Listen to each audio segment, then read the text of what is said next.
Dear friends, welcome to today's new episode. We will use today's strategy on M15 and see what results we get. That to live, which we have shown on our VIP look. Above this, you are being told how to use the upper. When the market touches the power point of each Bollinger Band, you will then wait for a bearish candle, after whose confirmation you can take your entry. In the next video, you will be taught its entry points with details.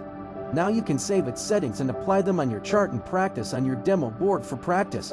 Because you cannot get the results of any strategy unless you practice it. So practice as much as possible so that you know where we have to take the ante and where we have to take the ante.